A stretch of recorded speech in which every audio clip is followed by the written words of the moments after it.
दूसरा शमूएल अध्याय 21। गिबोनियों का बदला लिया जाना। दाऊद के दिनों में लगातार 3 वर्ष तक अकाल पड़ा, तो दाऊद ने यहोवा से प्रार्थना की। यहोवा ने कहा, यह शाऊल और उसके खूनी घराने के कारण हुआ, क्योंकि उसने गिबोनियों को मरवा डाला था। तब राजा ने गिबोनियों को बुलाकर उनसे बातें की।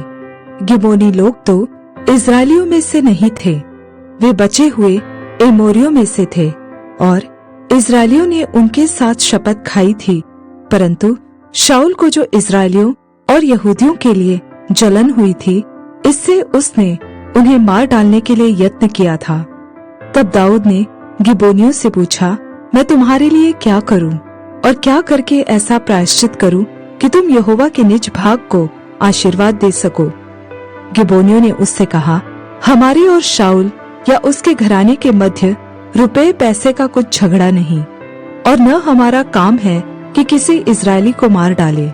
उसने कहा, जो कुछ तुम कहो वही मैं तुम्हारे लिए करूंगा।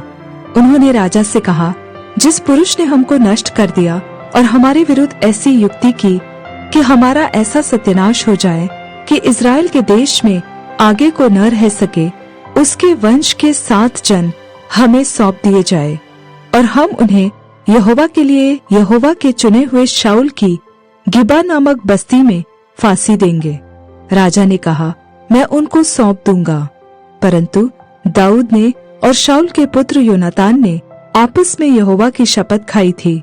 इस कारण राजा ने योनातान के पुत्र मपीबोशेत को, जो शाऊल का पोता था, बचा रखा। परंतु अर्मोनी और मपीबोशेत नामक अय्या की बेटी रिस्पा के दोनों पुत्र, जो शाऊल से उत्पन्न हुए थे, और शाऊल की बेटी मीकल के 5 बेटे, जो वह महोलवासी बर्जिल्लै के पुत्र अद्रिएल की ओर से थे, इनको राजा ने पकड़वाकर गिबोनियों के हाथ सौंप दिया, और उन्होंने उन्हें पहाड़ पर यहोवा के सामने फांसी दी, और 7 एक साथ नष्ट हुए।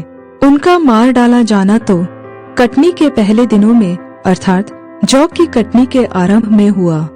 तब अय्या की बेटी रिस्पा ने टाट लेकर कटनी के आरंभ से लेकर जब तक आकाश से उन पर अत्यंत वर्षा न हुई, तब तक चट्टान पर उसे अपने नीचे बिछाए रही, और न तो दिन में आकाश के पक्षियों को और न रात में जंगली पशुओं को उन्हें छूने दिया। जब अय्या की बेटी शाऊल की रखैल रिस्पा के इस काम का समाचार दाऊद को मिला, तब दाऊद ने जाकर शाऊल और उसके पुत्र योनातान की हड्डियों को गिलादी याबेश के लोगों से ले लिया, जिन्होंने उन्हें बेतशान के उस चौक से चुरा लिया था, जहां पलिश्तियों ने उन्हें उस दिन टांगा था, जब उन्होंने शाऊल को गिलबो पहाड़ पर मार डाला था। वह वहां से शाऊल और उसके पुत्र योनातान की हड्डियों को ले आया, और फांसी पाए हुओं की हड्डियां भी इकट्ठी की गई, और शाऊल और उसके पुत्र योनातान की हड्डियां बिन्यामीन के देश के जेला में शाऊल के पिता कीश के कब्रिस्तान में गाड़ी गई, और दाऊद की सब आज्ञाओं के अनुसार काम हुआ। उसके बाद परमेश्वर ने देश के लिए प्रार्थना सुन ली। दाऊद का पलिश्तियों पर विजय पाना। पलिश्तियों ने इस्राएल से फिर युद्ध किया, और दाऊद अपने जनों समेत जाकर पलिश्तियों से लड़ने लगा, परंतु दाऊद थक गया। तब यिशबोबनोब, जो रापा के वंश का था, और उसके भाले का फल तौल में 300 शेकेल पीतल का था, और वह नई तलवार बांधे हुए था, उसने दाऊद को मारने का ठान लिया था। परंतु सरूया के पुत्र अबीशै ने दाऊद की सहायता करके उस पलिश्ती को ऐसा मारा कि वह मर गया। तब दाऊद के जनों ने शपथ खाकर उससे कहा, तू फिर हमारे संग युद्ध को जाने न पाएगा। ऐसा न हो कि तेरे मरने से इस्राएल का दिया बुझ जाए। इसके बाद पलिश्तियों के साथ गोब में फिर युद्ध हुआ। उस समय हुशाई सिबक्काई ने रपाई वंशी सबको मारा। गोब में पलिश्तियों के साथ फिर युद्ध हुआ।